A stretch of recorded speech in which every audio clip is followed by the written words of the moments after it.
মুশকিল হচ্ছে এর আগেও এরা এক দফা স্কুল তুলেছে। আমি জানতে চাই ডিজিটালাইজেশনের সঙ্গে স্কুল মার্জারের কি সম্পর্ক? শিক্ষিত, মহানাগরিক, মহাশিক্ষিত, অতি পণ্ডিত, এমএমআইসি তারা জবাব দিন। আসলে তারা স্থান সংকুচন করছে, তারা পোস্টগুলোকে তুলে দেবে, অ্যাবলিশ করে দেবে। বাংলায় এই সরকার ৮,০০০ স্কুল তুলেছে। আর যদি দিদির একদম সত্যিকারের ভাই ববি, সে ববিদা যদি অন্তত শখানেক স্কুল না তোলে, তাহলে ওর মান ইজ্জত থাকবে কেমন করে? তাই এটাই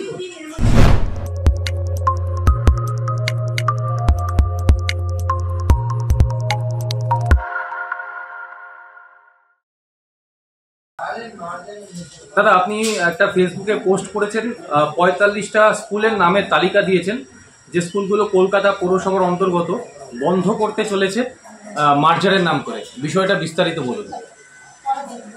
বলছে স্কুলকে মার্জার করা হচ্ছে। মার্জার করা হচ্ছে মানে কি? যে স্কুলে ৫ জন শিক্ষক, অন্য স্কুলে গেলে কি সেখানে ১০ জন শিক্ষকের আসন হবে? তা হবে না তো। তো সেখানে ৫ জন শিক্ষককেই রাখা হবে, তার মানে ৫টা শিক্ষকের জায়গা নষ্ট হলো। প্লাস হচ্ছে ধরো এই বাচ্চারা বেশিরভাগই আসে সোশিও ইকোনমিক কন্ডিশনের দিক থেকে খুব পিছিয়ে পড়া জায়গা থেকে বাচ্চারা আছে। এখন যদি এখান থেকে উঠে গিয়ে ২ কিলোমিটার দূরে একটা কোনো স্কুলের সাথে মার্জার করা হয়, এই বাচ্চারা যাবে না, এই বাচ্চারা যাবে না। এই জানতে হবে আজকের দিনে কর্পোরেশন স্কুলগুলোয় যাওয়ার মতন কোনো কারণ নেই। প্রথমত ওখানে যাওয়ার মতন কোনো কারণ নেই, পঠন পাঠনের কোনো ব্যবস্থা নেই। মানুষ সচেতন হচ্ছে বলে বাধ্য হয়ে মানুষ সেই বাচ্চাগুলোকে মানে নিজেদের রক্ত জল করে, বাবা মজদুরি করে, মা মজদুরি করে ছেলে মেয়েকে বাধ্য হচ্ছে ইংরেজি মিডিয়াম স্কুলে পড়া বা প্রাইভেট স্কুলে পড়া। এরাও বলে দিল ইংরেজি মিডিয়াম হবে। আরে ইংরেজি মিডিয়ামটা কোথায় হবে? বারান্দায়। যে স্কুলে ব্ল্যাকবোর্ড নেই, যে স্কুলে বসার সিট নেই, যে স্কুলে কারেন্ট নেই, যে স্কুলে টয়লেট নেই, আমি নাম করে করে বলছি বহু স্কুল আছে যাতে টয়লেট নেই, সেই স্কুল ইংরেজি মিডিয়াম করো আর তুমি ফ্রেঞ্চ মিডিয়াম, ফরাসি মিডিয়াম করো, কি গেল? কেউ আসবে না স্কুলে। আগে তো ইনফ্রাস্ট্রাকচার পাল্টাতে হবে। মুশকিল হচ্ছে এর আগেও এরা এক দফা স্কুল তুলেছে। আমি জানতে চাই ডিজিটালাইজেশনের সঙ্গে স্কুল মার্জারের কি সম্পর্ক? শিক্ষিত, মহানাগরিক, মহাশিক্ষিত, অতি পণ্ডিত, এমএমআইসি তারা জবাব দিন। আসলে তারা স্থান সংকুচন করছে, তারা পোস্টগুলোকে তুলে দেবে, অ্যাবলিশ করে দেবে। আর কি করছে? এই যে স্কুলগুলোর আমি ঠিকানা দিয়েছি, বেশিরভাগ স্কুলই হচ্ছে যেখানে কর্পোরেশন ভাড়া নিয়ে আছে স্কুলটা, মানে জায়গাটা কর্পোরেশন ভাড়াটিয়া। এবার দীর্ঘদিন ধরে কর্পোরেশন ভাড়াটিয়া হয়ে থাকায় বাড়িওয়ালা কর্পোরেশনকে তুলতেও পারছে না, প্রমোটিংও করতে পারছে না। কাউন্সিলর এবং এমএমআইসি সহ মেয়র মিলে একটা সিন্ডিকেট তৈরি করে একটা ব্যবস্থা হয়েছে যে এই স্কুলগুলো তুলে দেওয়া হবে। স্কুলগুলো তুলে দিলেই কর্পোরেশন বাড়িওয়ালাকে তার বাড়ি ফিরিয়ে দেবে, আর বাড়ি ফিরিয়ে দিলে পরেই হই হই করে মেয়র থেকে, এমআইসি থেকে, কাউন্সিলর সবাই ঝাঁপিয়ে পড়বে ওখানে প্রমোটিং হবে বলে। এটাই একটা। বাংলায় এই সরকার ৮,০০০ স্কুল তুলেছে।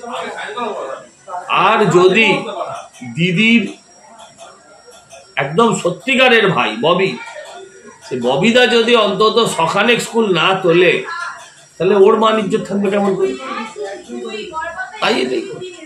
শীতকালে সুন্দরবন ভ্রমণের নির্ভরযোগ্য একমাত্র নাম সাগর সঙ্গম ট্রাভেলস। নিজস্ব লঞ্চে ভ্রমণ এবং অফুরন্ত খাওয়া দাওয়ার বিপুল আয়োজন। বুকিং করুন 9733066075। দাদা, এইমাত্র আমাদের কাছে একটা খবর এসে পৌঁছলো যে পানিহাটি পৌরসভার ২৬ নম্বর ওয়ার্ডের মহিলা পৌরপিতা, নাম শ্রীমতী শ্রাবন্তী রায়, তিনি মদ্যপ অবস্থায় স্কুটি চালিয়ে এক বৃদ্ধাকে আঘাত করেন এবং সেই বৃদ্ধা গুরুতর অবস্থায় একটি বেসরকারি হাসপাতালে ভর্তি রয়েছে। মুশকিল হচ্ছে, আমিও এটা শুনেছি, বৃদ্ধার স্বামী একজন প্রাক্তন পুলিশ অফিসার। কিন্তু একজন প্রাক্তন পুলিশ অফিসার হয়ে সে যদি ভয়ে কুকড়ে তাকে মুখ না খোলে, আমি যেটা বলছি ভদ্রমহিলা অ্যাক্সিডেন্ট হয়েছে শুধু না, সম্ভবত দুটো পায়ের হাড় ভেঙেছে যা শুনেছি। জেনিথ হসপিটালে ভর্তি আছেন শুনেছি। গতকাল তার আপনার অপারেশন হয়েছে শুনেছি, এবং শুনেছি তার হার্টেও সমস্যা ক্রিয়েট হয়েছে। এটা আমি কনফার্ম না, বাকিটা কনফার্ম। আরে এদের কাউন্সিলর মানে শুধু বেটা ছেলে না, আবার বলবেন ভাই সমান অধিকার, হ্যাঁ মহিলা কাউন্সিলর মাল খেয়ে আমার কাছে জাস্ট তৃণমূলের কাউন্সিলর আমাকে ফোন করে বলেছে যে ভাই বাঁচা, বল, কিছু কর। কেউ কিছু করছে না, পুলিশ ধরবে না, ভদ্রমহিলা মানে যে অ্যাক্সিডেন্ট যারা যে ভিকটিম মুখ খুলছে না। মাল খেয়ে কর্পোরেশনে গিয়ে নান্টু বাবুর ছেলের ঘরের বেঞ্চে শুয়ে পড়েছে, মানে এত খেয়েছিলেন। অস্বীকার করুক না, সিসিটিভি দেখাতে বলুক না।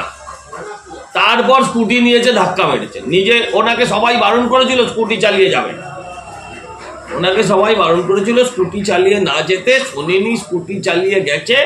তারপরেও দাঁড়াতে পারছে না, বলছে আমি কি মাতাল নাকি? সব মাতাল নাই যা বলে, আমার কাউন্সিলররা ফোন করে বলেছে। হ্যাঁ, তারপরে গিয়ে ধাক্কা মেরেছে, এমন ধাক্কা মেরেছে যে ভদ্রমহিলার এখন এই অবস্থা। দার্জিলিংয়ে চা বাগান ঘেরা কমলালেবুর গ্রাম সৌরিনীতে এবং দাওয়াইপানিতে ঘরে বসেই কাঞ্চনজঙ্ঘার দৃশ্য উপভোগ করতে আড্ডাহাট হোমস্টে বুক করুন 9836499678 নম্বরে। কিন্তু আমি ভাবি ভদ্রমহিলার স্বামী কেমন স্বামী, হ্যাঁ পুলিশ অফিসার, এত ঘুষ খেয়েছে হয়তো জীবনে, যে মেরুদণ্ড নেই হয়তো, তাই বলতে পারছে না। 7 পাক ঘুরেছে আগুনকে সাক্ষী রেখে যে আমি স্ত্রীকে রক্ষা করবো, যে যাকে মারলো তার বিরুদ্ধে এখন একটা থানায়ও কমপ্লেন করলো না, কোথাও এখন অব্দি অভিযোগ করলো না। এটাই শুনেছি। আর এটা যদি হয়ে থাকে এটা অত্যন্ত দুর্ভাগ্য, এটা অত্যন্ত দুর্ভাগ্য। অসংখ্য ধন্যবাদ।